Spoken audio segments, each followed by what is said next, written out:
नमस्कार, सत श्री अकाल, राम राम सा, खमाणी वणक्कम, प्रणाम। आप सभी का ऑल्टरनेट मीडिया में फिर से स्वागत है। मैं आपके होस्ट गायत्री देवी। हमारे साथ जुड़े हुए पंकज कपूर जी और पंकज प्रसून जी, सॉरी पंकज कपूर जी की भी याद आ रही थी। आज बॉलीवुड का कुछ नज़रों के सामने आया था। तो आज बहुत सारी डेवलपमेंट्स हुई हैं पार्लियामेंट के अंदर। एक तरीके से आज बीजेपी पूरी तैयारी के साथ आई हुई थी। मतलब बैक टू बैक जो हुआ है, अखिलेश यादव और शाह के बीच में जो एक स्ट्रॉन्ग फेस ऑफ हुआ है, this kind of face of हमने देखा नहीं है पहले, क्योंकि ऐसे बहुत रेयर मौके होते हैं जब इतने बड़े बड़े लीडर्स एक दूसरे के सामने हो। तीन चीजों के ऊपर आज डिस्कशन हुई और तीनों पे रैपिड फायर राउंड खेलेंगे। एक बहुत बड़ा गेम खेलने जा रही है बीजेपी। ये तैयारी हो रही है 29 की, और ये तैयारी हो रही है बहुत बड़े पैमाने पर। लोगों को जो गेम है वो समझ में आएगी जब पंकज जी समझाएंगे। Pankaj ji, very warm welcome on the show.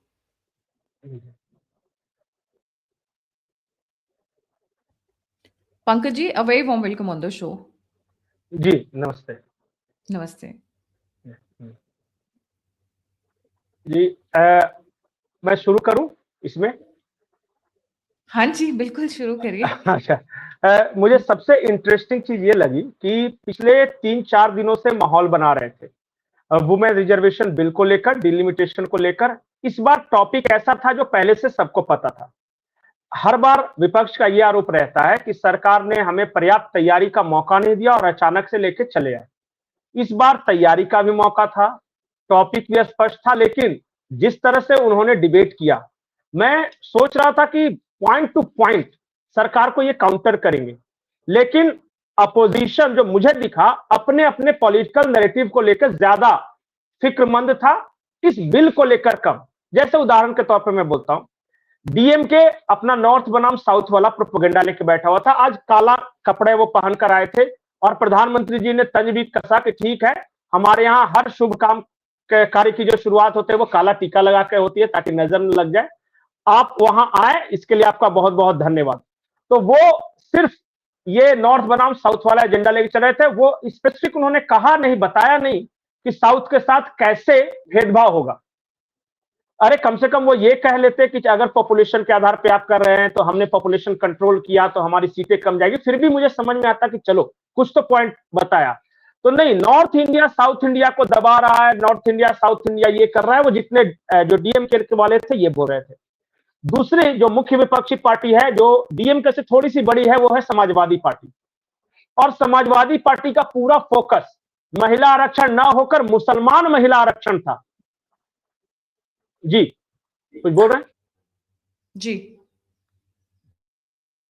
अब जो दूसरी सबसे बड़ी पार्टी थी गायत्री जी, जो कि कांग्रेस के बाद सेकंड पे है, वो है समाजवादी पार्टी।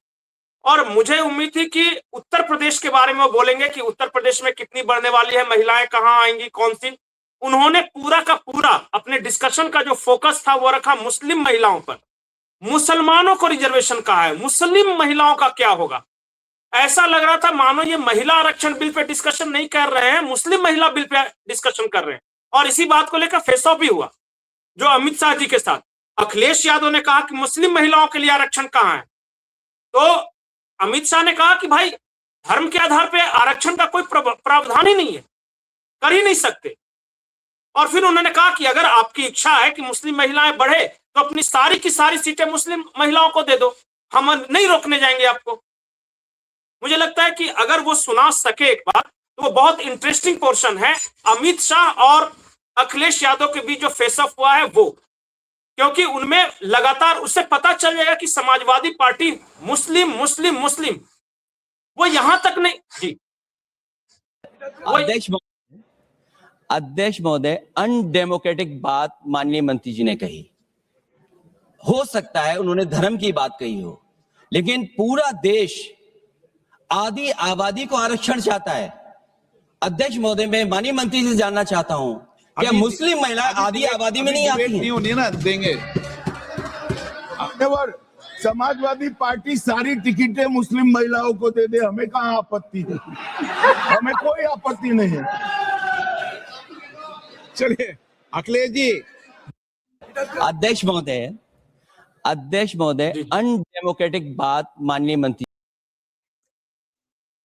तो यही मैं बता रहा था कि इनका प्रिपरेशन कितना कमजोर है, ये आप देखिए। शाह जी ने गलत क्या कहा भाई? अखिलेश यादव दे दे, but let me tell you on record, हो सकता है मुझे इसके लिए प्रॉब्लम सुननी पड़े। अखिलेश यादव क्रिश्चियन मिशनरीज के साथ हाथ मिला चुके हैं। यूपी में क्रिश्चियन मिशनरीज की जबरदस्त तरीके से एंट्री हो चुकी है और वो आपको अब नजर आएगा। कपड़े कुछ और होंगे, नाम कुछ और होगा, पर अंदर से क्रिश्चियनिटी लुक्स लाइक। ये इनकी जो मैडम है डिम्पल यादव, शायद इसीलिए उनको तैयार भी अगर वो होते हैं, उनका जो सब वो है रूपरेखा है, जो उनकी पर्सनालिटी है, जरा देखिए, वो क्रिश्चियन मिशनरी से ज्यादा मैच करती है compare to anybody else. Over to you जी। जी।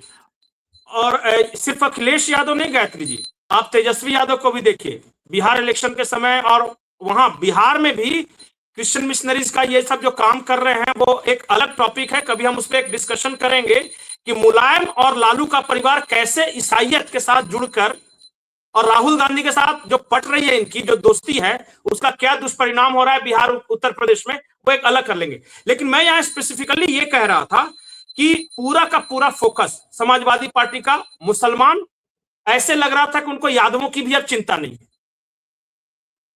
ये इस तरह से दिखाई दे रहा था। ना उन्होंने दलितों पर कुछ बात की, ना ओबीसी पर बात की, मतलब पीडीए में सिर्फ एक ए बच गया, अल्पसंख्यक। ये तो हो गए दो पार्टियां, डीएमके और समाजवादी। अब आइए तीसरी अपोजिशन की जो पार्टी है कांग्रेस।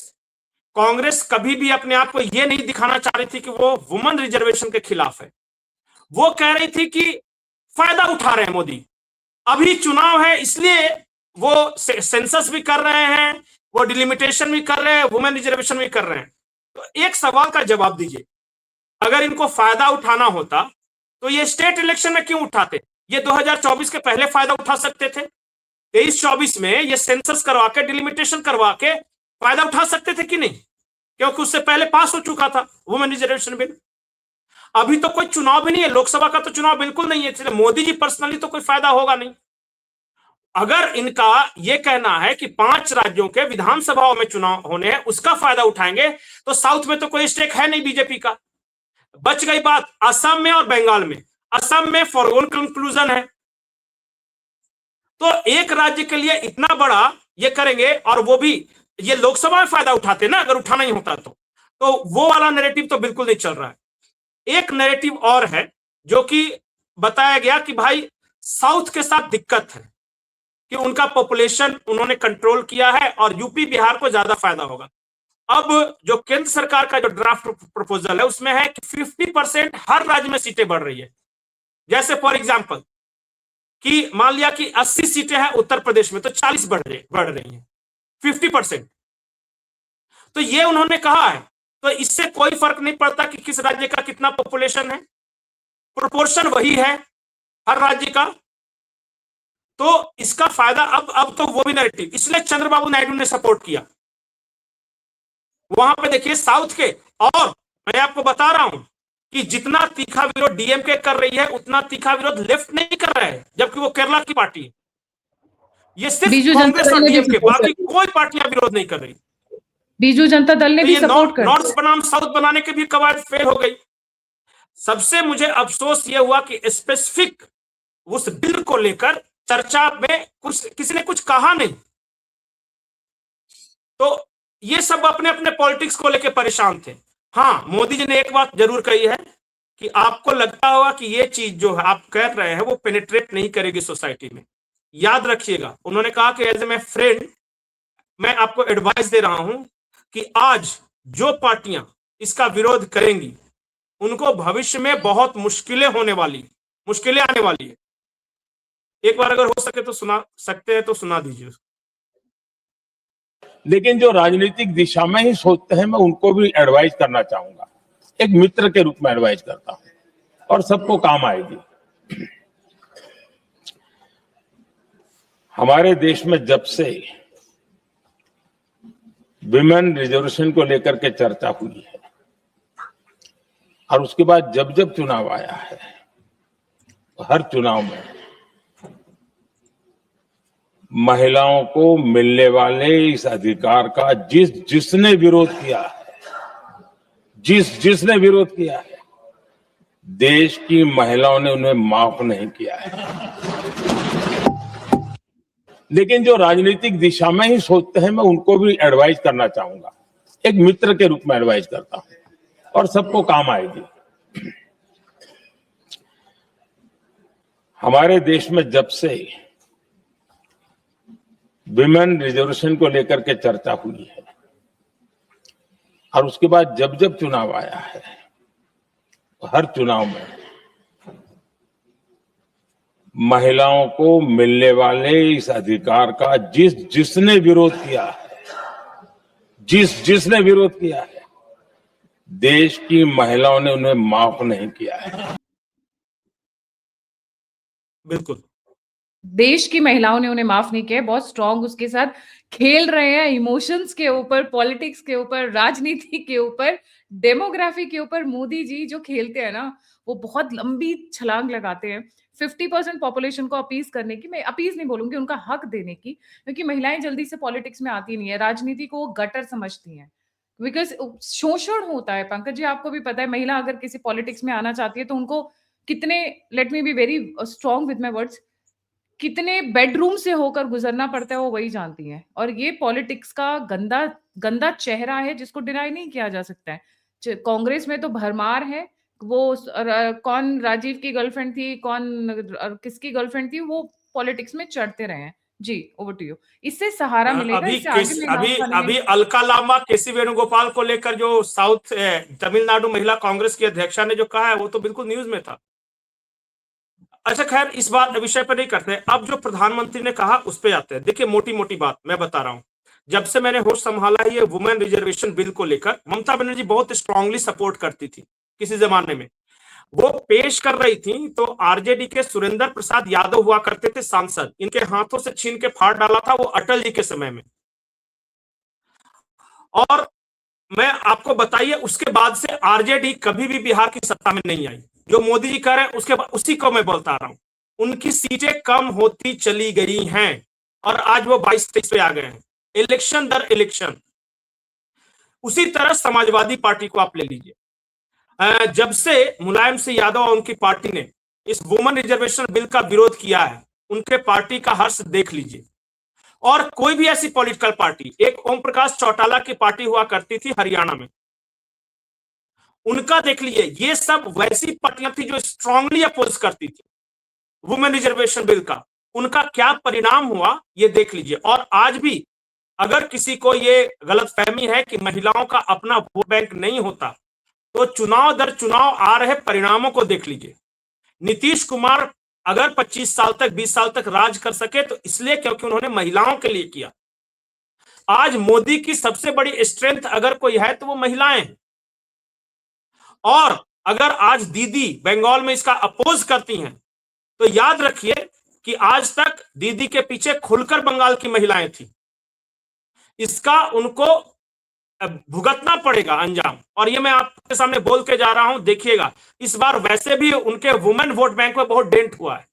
इस वक्त दीदी को चुनाव के समय तो बिल्कुल सपोर्ट करना चाहिए था। तो ये है पॉलिटिकल इंप्लीकेशंस।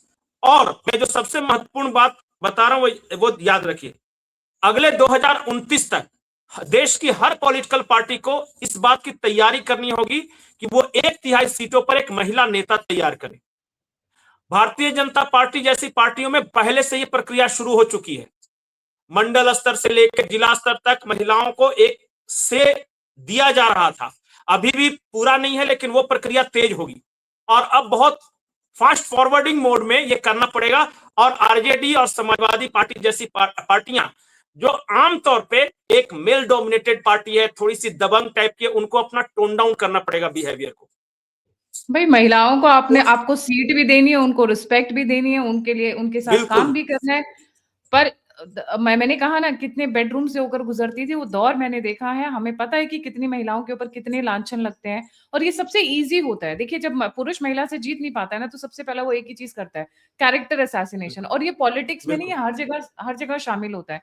हस्बैंड वाइफ के झगड़े में देख लीजिए, या पॉलिटिक्स में देख लीजिए, इंडस्ट्रीज में देख लीजिए, बॉलीवुड में देख लीजिए, कहीं पे भी देख लीजिए। कमिंग टू, एक आपने बहुत इंपॉर्टेंट पॉइंट बताया था कि आज एक बहुत इंपॉर्टेंट बिल लॉन्च हुआ है, सॉरी बिल आया है। देखिए, 3 बिल अभी आया है। एक तो है डिलिमिटेशन वाला, जिसमें लोकसभा में सीटों की संख्या बढ़ाकर 850 करने की योजना है। एक तो डिलिमिटेशन था, दूसरा था वुमेन रिजर्वेशन, और तीसरा बिल जो बहुत महत्वपूर्ण है, जैसे कश्मीर जैसे स्टेट के लिए या गोवा जैसे स्टेट के लिए या उन राज्यों के लिए जहां सीटों की संख्या पहले कम थी, तो उन राज्यों में विधान परिषद नहीं हुआ करते थे। ये बिल उसके लिए है कि जब सीटों की संख्या बढ़ जाएगी, जैसे जहां अभी मैं बैठा हुआ झारखंड, तो झारखंड में विधानसभा सीटों की संख्या सिर्फ 81 है विधानसभा, तो यहां पे विधान परिषद नहीं हुआ करता था। ये बिल झारखंड जैसे राज्यों के लिए है कि अब अगर विधान परिषद भी बनेगा तो कुछ और लोगों को रिप्रेजेंटेशन मिलेगा। मैंने तो बहुत सारे लोगों को सुना है कि जब विधायक का टिकट नहीं मिल सकेगा तो पैरवी लगाकर विधान परिषद में तो जा ही सकते हैं कम से कम। ये बहुत देश के बहुत सारे राज्यों में ये प्रिविलेज नहीं था, जो खास करके जिनकी संख्या कम थी, छोटे राज्य थे, उनके लिए भी एक बिल लाया गया है। तो दे शुड सेलिब्रेट, और बहुत सारे लोग इसको सपोर्ट कर रहे हैं, छोटे राज्य इसमें। तो और ये बिल एक चीज के लिए और है कि जो जैसे प्रोपोर्शन में बढ़ेगा, अगर विधानसभा में सीटों की संख्या बढ़ेगी तो विधान परिषद में भी उसी प्रोपोर्शन में बढ़ाया जाएगा। तो ये बिल तीसरा वाला जो बिल था वो उसके लिए था। उसको मुझे लगता है कि थोड़ा सा एक अलग से एलेबोरेट करने की जरूरत है उस बिल को, क्योंकि बहुत सारे लोग उसके बारे में कम चर्चा है। डिलिमिटेशन को लेकर बहुत ज्यादा हुई है, वुमेन रिजर्वेशन बिल को लेकर। ये तीसरा वाला है जिसमें छोटे राज्यों में विधान परिषद के गठन को मंजूरी मिलेगी। ये भी एक समझिए गेम चेंजर साबित होने वाला है। और एक चीज मैं और आपको बता रहा हूं कि जो मैं थोड़ा सा वहां पे बताने की कोशिश कर रहा था कि जो बिहेवियर है कार्यकर्ताओं का, हर पॉलिटिकल पार्टी के कार्यकर्ता एक स्पेसिफिक तरीके के होते हैं। जैसे समाजवादी पार्टी का फॉर एग्जांपल मैं ले लूं तो आज भी उनपे गेस्ट हाउस कांड का दाग है।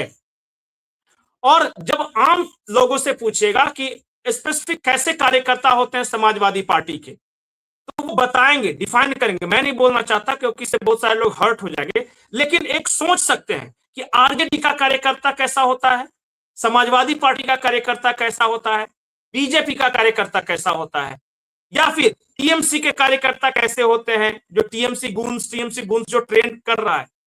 तो वैसी पॉलिटिकल पार्टियां जिन्होंने इस तरह के अपने कैडर का निर्माण किया है, लठैत, दबंगई, बूथ लूट, तो आप याद रखिए कि ये जो माहौल है पॉलिटिकल डिस्कोर्स जो है इस देश का बदलने वाला है। अब वो ताकत की पूजा नहीं होगी आपको, अब चूंकि महिलाएं आएंगी और पॉलिटिकल डिस्कोर्स भी बदलेगा, मुद्दे बदलेंगे।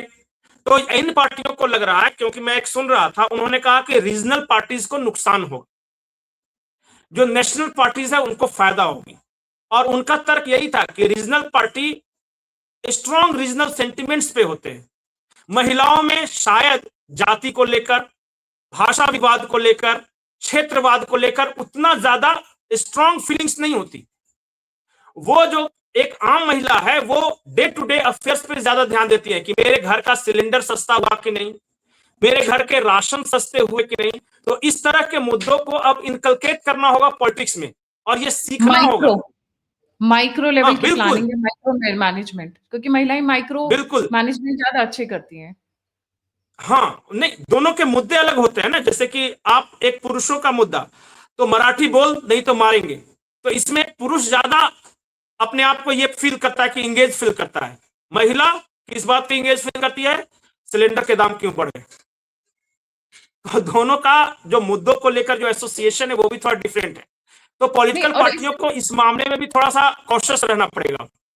पंकज जी, इससे पॉलिटिक्स एक तो जो मिसोजिनिस्ट है ना, जैसे आपने बोला ये दबंगई है या एक हेकड़पंथी है, अपने आप को बड़ा हम तो भैया लठैत है, क्या है कि ये लड़कियों के साथ नहीं चलता है। मिसोजिनिस्ट वाला जो एटीट्यूड है वो नहीं चलता है। तो एक क्लीनर पॉलिटिक्स होगी। गुंडई को नेगेटिव पॉइंट में चला जाएगा, अभी दबंगई और गुंडई पॉजिटिव पॉइंट में जाता था, क्योंकि आरजेडी टीएमसी, अखिलेश यादव, समाजवादी पार्टी, इन लोगों की इमेज वही थी। या साउथ में जाओ, यहाँ नॉर्थ की हम क्यों बात कर रहे हैं, साउथ में चली जाइए, डीएमके के खिलाफ कोई एक आज वीडियो देने को तैयार नहीं है तमिलनाडु से। लोग डर के मारे बोलते नहीं है। वहां पे महिलाएं, आप कोई भी इनकी मूवी उठाकर देख लीजिए, अगर आप साउथ की उठाएंगे तो पॉलिटिशियंस कौन है, पॉलिटिशियंस वहां पे मेल ही है। फीमेल तो बस वही है कि किसी के घर की बहू बेटी है जिनको प्रोटेक्शन हासिल है, उनको आगे कर देते हैं। अब उनकी मतलब वहां पे मिसोजिनी सटल वे में बहुत ज्यादा है। नॉर्थ में थोड़ा सा दिखता है, साउथ में दिखता नहीं है, पर वो प्रैक्टिस में ज्यादा होता है। दोनों तरफ है, ऐसा नहीं है। तो ये जो सफाई है ना, पूरे सिस्टम की सफाई, इसमें I think women can be a very good contributor provided they are more like good assets rather than कि वो मतलब अब मैं क्या ही बोलूं, आजकल महिलाएं भी अलग अलग तरीके की निकल कर आ रही हैं, तो उसके बारे में जी। एक चीज तो है बिल्कुल गायत्री जी की, ये बिल जब लागू हो जाएगा तो एक क्लीन पॉलिटिक्स का अभियान शुरू करेंगे बहुत सारी पार्टियां। दूसरा, आपने कहा कि कुछ लोगों ने कंसर्न दिखाया कि नेताओं की पत्नियां या नेताओं के घर की महिलाएं वो पहले आएंगी और आम घरों की महिलाएं कम आएंगी। इसका जवाब मैं एक लाइन में सिर्फ दूंगा। बिहार बहुत मिसोजिनिस्ट सोसाइटी था। लालू जी के समय में बिहार में पुरुष दबंगाई ये सब कुछ चलता था। नीतीश जी जब आए तो उन्होंने पंचायतों में 50% सीटें महिलाओं के लिए रिजर्व कर दी। उस वक्त तो हुआ क्या कि शुरुआत में जब पहला चुनाव हुआ, दूसरा चुनाव हुआ, तो एमपी बोलते थे हम लोग, क्या पति, मुखिया महिला है, उसका पति सारा काम कर रहा है, या विधायक पति बोलते थे, तो वो मजाक चला। लेकिन with due course of time, इन 20-25 सालों में, जितने दिन में नीतीश कुमार रहे, आज एक लेयर तैयार हो चुका है बिहार में महिला लीडरशिप की। शुरुआत में लगता है कि सिर्फ परिवार का आएगा, लेकिन उस परिवार को चैलेंज करने वाली भी कोई आएगी उसी सीट पर। इसमें तो एक और पॉइंट आज जोड़ना चाहूंगी मैं। आपने ये बोला ना मुस्लिम रिजर्वेशन, अरे नॉर्मल कोर्स में आने दीजिए। जिस दिन मुस्लिम महिलाओं ने 7 रंग देख लिए ना, सतरंग के या रेनबो के, बिल्कुल तो ये जो काला टेंट पहन के ओढ़ के जो दबा के चलते हैं ना, हो सकता है एक इलेक्शन में हो जाए, 2 इलेक्शन, तीसरे इलेक्शन में वो मिनी स्कर्ट्स में और पैंट्स में आएंगी पार्लियामेंट के अंदर और रोक नहीं पाएंगे, क्योंकि she will have the financial power, she will have the political power, she will have all the power. देखिए ये सीरिया नहीं है, ये लेबनन नहीं है, ये सोमालिया नहीं है, यहाँ पे खुली सोसाइटी मिलती है। आप रोक नहीं सकते हो। अगर एक बदलाव की हवा चल पड़े, तो जहां वो सबको देख रही है खुले में, सबको देख रही है एकदम उसमें फ्री लाइफस्टाइल में, आप उनको रोक नहीं पाएंगे। ठीक है, स्टार्टिंग में 2-4 आएंगे कि हम तो भैया हिजाब में आएंगे, या हम वंदे मातरम नहीं बोलेंगे, जो अभी एमपी जो मध्य प्रदेश का भी एक भोपाल का केस आया था कि हम वंदे मातरम नहीं बोलेंगे, तेरे बाप में दम है तो बोल के दिखवा, ऐसा करके वो बोल के निकल गई वो महिला सांसद जो भी थी वहां की। बट ये फिर नहीं, बहुत लंबे टाइम नहीं चल पाएगा, क्योंकि क्या है ना, कुछ जो रैडिकल चीजें होती हैं, वो जब एजुकेशन इंफॉर्मेशन के जो समय फैलता है, तो वो चीजें डाइल्यूट होना शुरू हो जाती हैं, और महिलाओं को ये कितने दिन बांध के रखेंगे, ये पुरुष, इन और लोगों का एक बात मैं और बोलूंगा, मोदी जी हो सकता है बहुत दिनों तक नहीं रहे, हो सकता है 2029 तक रहे, या उसके बाद बहुत, अब 3 टर्म इनका हो गया, लेकिन ये जो करके जा रहे हैं ना, इसके लॉन्ग टाइम रिपरकशंस बहुत आपको दिखाई देंगे।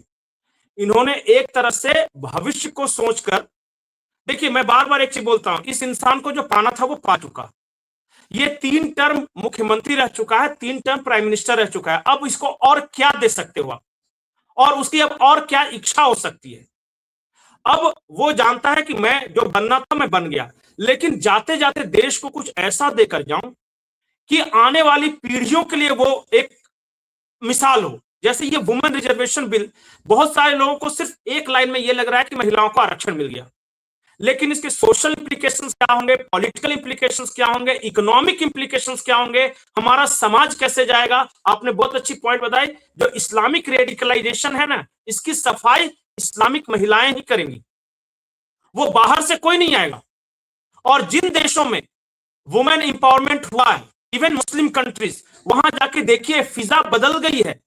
आप सऊदी में जाके देखिए, आज से 20 साल पहले का सऊदी और आज का सऊदी, जो प्रिंस सलमान आए, उन्होंने थोड़े थोड़े राइट्स देने शुरू किए, ड्राइविंग राइट्स देने शुरू किए। तो इस तरह से जब वहां पे फैशन शोज वगैरह का है, तो क्या उसका ये इंपैक्ट हुआ सोसाइटी पे, वो केस स्टडी है। तो जब भारत में जब महिलाएं आएंगी, तो आज ही मैं अपनी वाइफ के साथ बात कर रहा था कि वुमेन रिजर्वेशन आने वाला, तो उसने ये कहा कि मुझे नेता थोड़ी ना बनना, ये तो जिनको बनना है उनके लिए। तो वो कहे कि मुझे क्या फायदा, मुझे नौकरी में अगर मिलता है या कहीं मिलता, लेकिन ये सब होगा जब उनकी पर्याप्त संख्या होगी, जब उनका से होगा। और ऐसा नहीं है कि सिर्फ वो 1/3 महिलाएं तो सिर्फ 1/3 रहेंगी, जो बाकी की सीटें हैं वहां भी तो महिलाएं होंगी। आज भी 58 से 60-70 महिलाएं हैं, तो 250 वहां, और ये जब 300 वर्कफोर्स पार्लियामेंट में एक साथ एक मुद्दे के लिए खड़ा होगा, तो बहुत सारी पॉलिसीज भी बदलेगी। डर है, सही। बहुत सारे लोगों को डर है कि हमारा दबदबा चला जाएगा। और मैं तो हमेशा उस मेंटलिटी का पत्रकार रहा हूं कि स्टेटस को हमेशा के लिए अच्छा नहीं होता। परिवर्तन इस संसार का नियम है, गीता ज्ञान है हमारा, परिवर्तन होना चाहिए जी। और एक जगह गंगाजल भी, वही मैं बोल रहा था, गंगाजल जैसा शुद्ध पानी भी अगर बहुत दिनों तक एक जगह है तो उसमें भी कीड़े पड़ने लगते हैं। बहता पानी हमेशा कलकल और स्वच्छ होता है। बहने दो, समाज को परिवर्तित होने दो। और ये जो परिवर्तन है ये आज से 20 साल 25 साल बाद देखिएगा।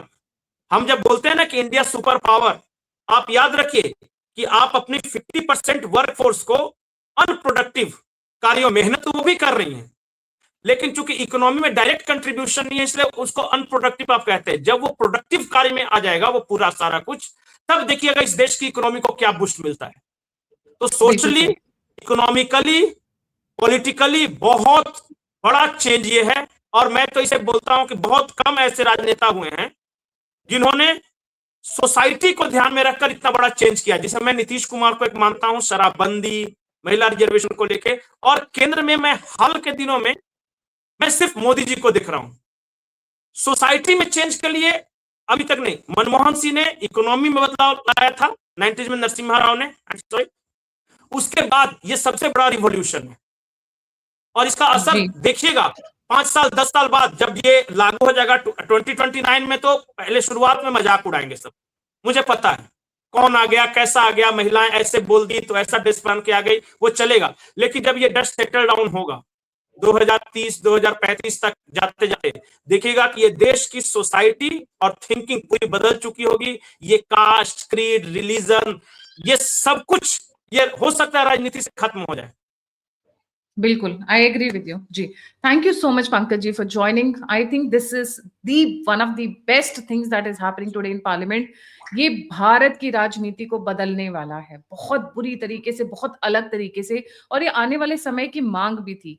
महिलाएं, मैं ये बोलूंगी कि घर से संस्कृति और कल्चर चलाती थी, अब वो पार्लियामेंट के अंदर आएगा। अब वो पार्लियामेंट में आपका वंदे मातरम भी होगा और पार्लियामेंट से बहुत सारी चीजें वो अपने हिसाब से, अपनी नीड्स के हिसाब से, अपनी सोसाइटी के हिसाब से आगे रख पाएंगे। Thank you so much for joining. जाने से पहले सभी व्यूअर्स से रिक्वेस्ट है, please don't forget to like, subscribe and share the alt neat media. अगर आप मेरी मदद और सहायता करना चाहते हैं तो आप दिए हुए नंबर पे मुझे हेल्प कर सकते हैं। आप मुझसे जुड़ना चाहते हैं, इन्फॉर्मेशन शेयर करना चाहते हैं तो सभी के सभी लिंक्स डिस्क्रिप्शन बॉक्स में। इसी के साथ जय हिंद, जय श्री राम, हर हर महादेव।